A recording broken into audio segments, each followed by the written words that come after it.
한국당의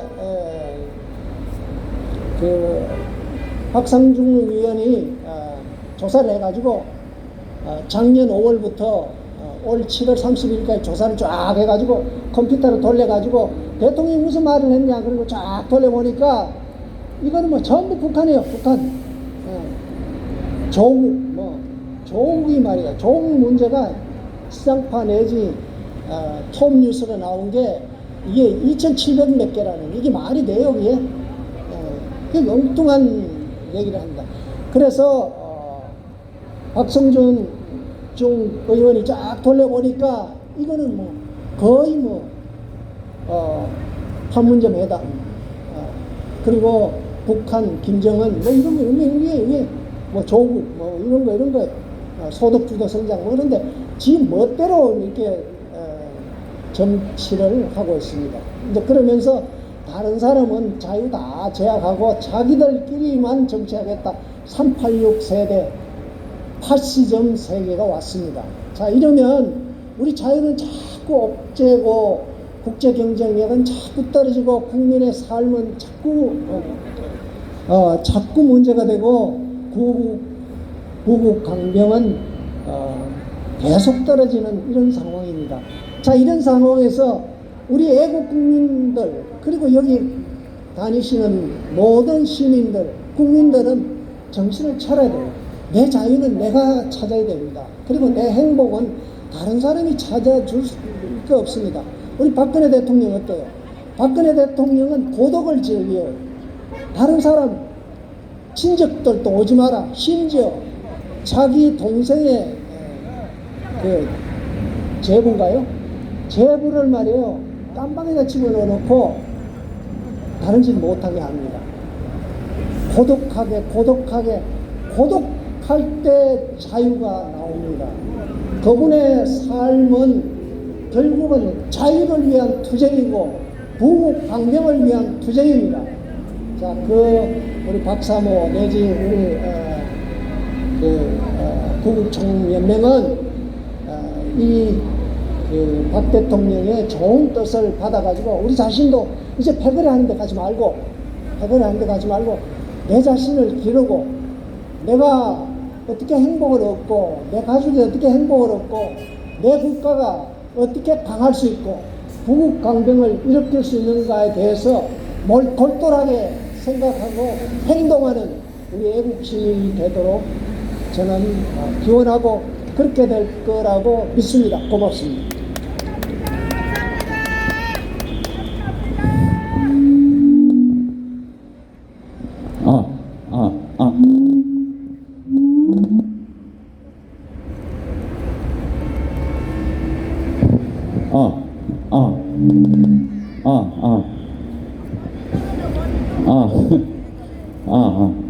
예, 뭐 여러 가지 장비도 그렇고 뭐 이 장비가 늘 쓰던 장비가 아니라 다른 장비가 왔어요. 오늘 뭐 여러 가지로 좀 조금 미흡한 면이 있지만 많은 양해 있으시기 바라겠습니다. 자, 우리 뭐 아직 순서는 아닌데 우리 김도원 학생 잠깐만 앞으로 좀 나오셔서 우리 애국 동지들한테 인사 좀 오랜만에 부탁드리겠습니다. 초창기에 우리 부신각에 나오셨다가 또 잠시 외도를 했다가 드디어 이제 원래 고향을 찾아서 돌아왔습니다. 정말 반갑고 정말 그렇습니다. 여러분들 아시는 분도 있겠지만 지금 그동안 뭐 최영숙 교수하고 이렇게 같이 활동을 하다가 그쪽에서 지금 활동을 잠깐 접는 바람에 우리한테 다시 오게 됐습니다. 여기 온 이상 다시는 다른 데를 가지 못하도록 여기 애국 동지 여러분께서 많은 성원 있으시기를 부탁드립니다. 인사만 하고 일단 그럼 그냥 바로 오랜만에 뵙습니다. 문재인이 대선 후보 때 대선 당시에 뭐라고 했습니까? 이게 나라냐? 나라다운 나라를 만들겠다. 지금까지 경험해보지 못한 나라를 만들겠다. 문재인 대통령이 말했습니다. 근데 그 말대로 실현이 됐습니다. 지금까지 경험해보지 못한 나라를 문재인이 만들었습니다. 외교가 실패했습니다. 국방이 무너졌습니다. 경제가 폭망했습니다. 이런 나라를 이승만 건국 대통령 때부터 지금까지 경험해보지 못했습니다. 문재인은 자기가 약속한 대로 우리가 지금까지 경험해보지 못한 나라를 만들었습니다. 외교 강경화 장관, 영어도 못하는 사람을 무슨 외교관 장관으로 세웁니까? 국방이요? 사회주의 사상을 갖고 있는 사람을 국방부 장관으로 세웁니까? 경제요? 포퓰리즘 경제 정책으로 다 망했습니다. 문재인이 약속한 그대로 문재인은 우리가 지금까지 경험해보지 못한 나라를 만들었습니다. 그래서 제가 문재인에게 말합니다. 이게 나라입니까? 조국이 자기 딸과 자기 아들 때문에 모든 비리가 드러났을 때 문재인이 뭐라고 말했습니까? 조국이 이렇게 된 이유는 현 대학 입시 비리 문제라고 말했습니다. 문재인은 자기가 할 때는 로맨스고 남이 할 때는 불륜입니까? 왜 문재인이 조국을 그렇게 임명합니까? 공수처입니다. 공직자 비리 수사처를 만들기 위함입니다. 공직자 비리 수사처를 왜 만듭니까? 검찰 위에 검찰을 또 세우겠다는 것입니다. 그래서 자기가 정권을 물러나게 돼도 자기를 견제할 대상이 없도록 만들겠다는 것입니다. 그러므로 우리가 조국을 견제해야 됩니다. 어떤 사람들은 그럽니다. 나경원 아들도 비리를 저질렀는데, 나경원 딸도 비리를 저질렀는데 조국이 그 정도 하면 어떡하냐? 문재인이 공평한 나라를 만들겠다고 약속하지 않았습니까? 편법이 통하지 않는 나라를 만들겠다고 약속하지 않았습니까? 문재인은 자기가 약속한 대로 하고 있지도 않으면서 나경원이 어쩌고 저쩌고 말이 안 되는 것입니다.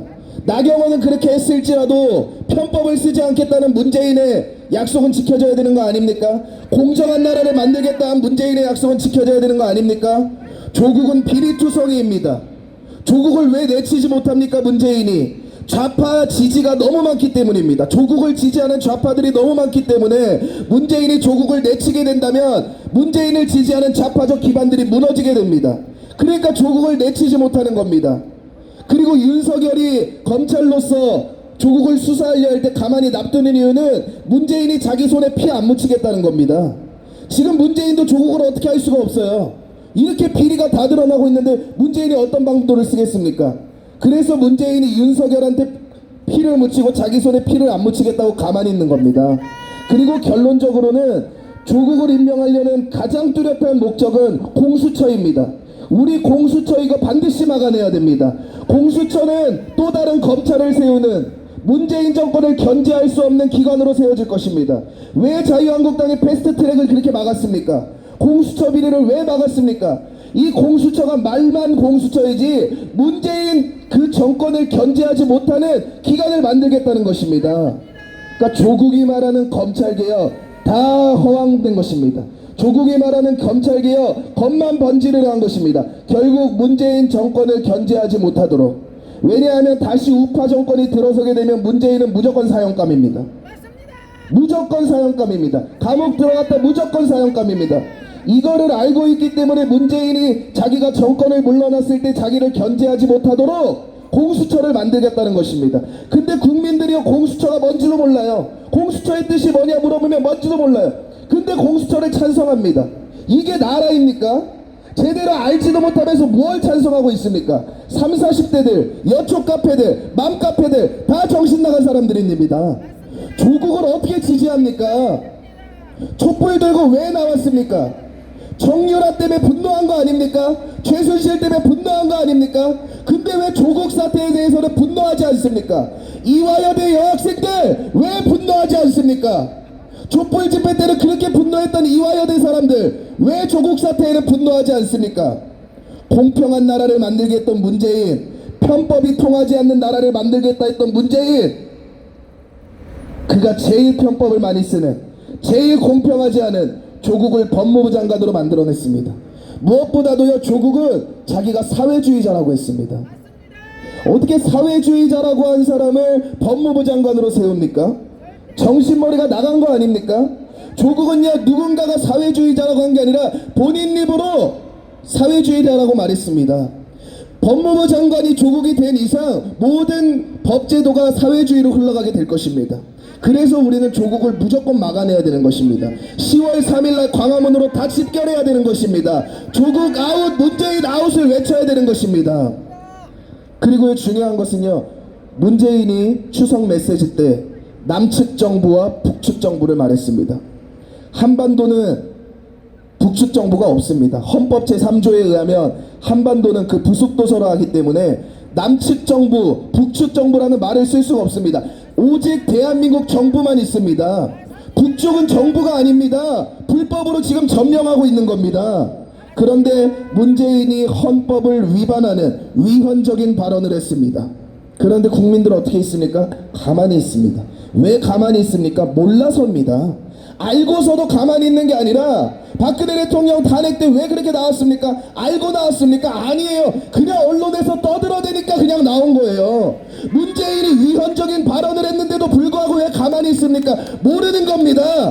남측 정부, 북측 정부를 대한민국 정통 대통령이 할 수 있는 말입니까? 제가 정확하게 말합니다. 북쪽은 정부가 아닙니다. 불법으로 한반도 땅을 점령하고 있는 도둑놈들입니다.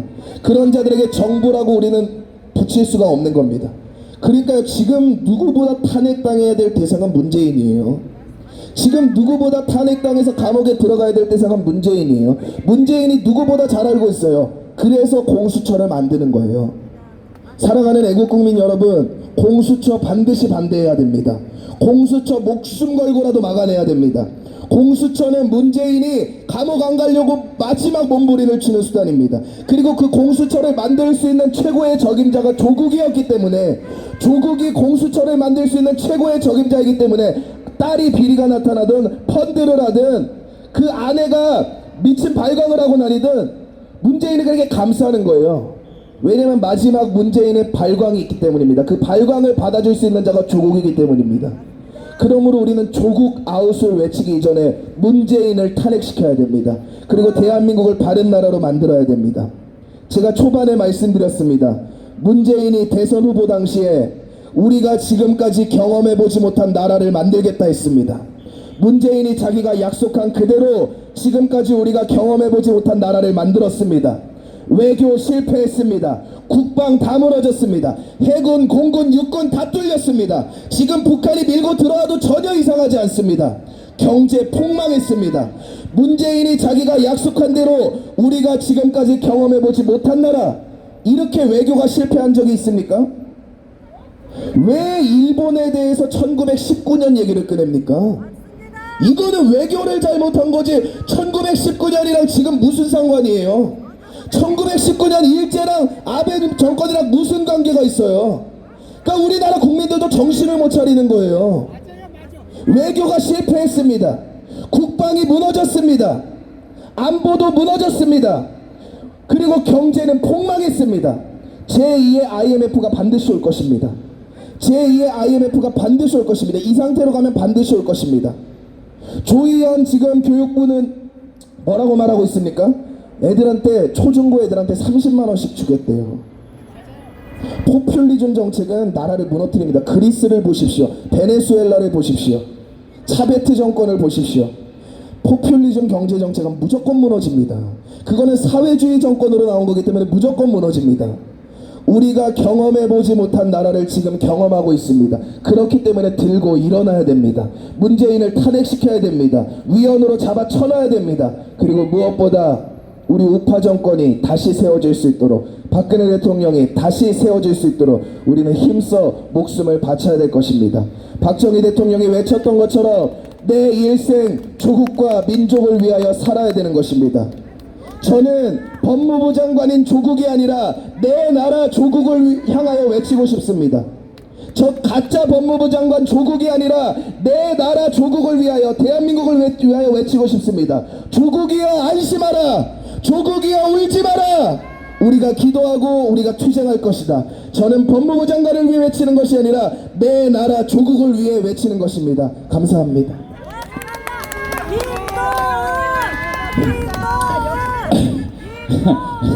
아주 시원하게 아주 얘기를 잘하셨습니다. 현재 그 돌아가는 그 상황에 대해서 우리가 알고 있는 또 그런 내용 외에 젊은이의 그 날카로운 그런 그 직관력을 가지고 아주 예리하게 좋은 말씀을 잘 해주셨습니다. 그러면 여기서 잠깐 군가 한 곡 듣고 분위기 약간 좀 이렇게 시킨 다음에 또 다음 연사님을 모시는 순서를 갖도록 하겠습니다. 자, 군가 하나 부탁드립니다.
네, 다음 연사님 모시기 전에 저번에 뭐 몇 번 보셨던 그 전희경 관련해서 그 국회에서 질의하는 모습 그 동영상을 다시 한번 감상하시면서 조국 사태와 관련해서 무엇이 잘못됐는지 우리 젊은이들이 꼭 봐야 할 그런 영상 같습니다. 그 영상 보시면서 여러분께서도 아들, 딸, 또 젊은 애들 만나서 대화를 하실 때 어떻게 얘기를 해야 될지 방향을 잡을 수 있을 것 같습니다. 그러면 저 동영상 부탁드립니다. 고등학교 때 제1저자로 논문을 낼 정도로 의학 관련 논문을 낼 정도의 학생이 2번이나 유급을 했다는 거예요. 그 앞에 장관 명패가 어색하지도 않습니까? 제가 더 얘기하겠습니다. 장관은 지금 장관하시기 전에 한때는 야당 의원을 했습니다. 그런데 여기서 그런 말이 천연덕스럽게 나옵니까? 이전에 어떻게 하셨습니까? 의전원과 같이 모두가 가고 싶은 의사 트랙 가는 데 있어서의 특혜 문제, 그 과정에서 도움을 준 사람들의 인사 특혜 문제 하고도 연결되는 중대한 사회 문제이자 교육 문제 아닙니까?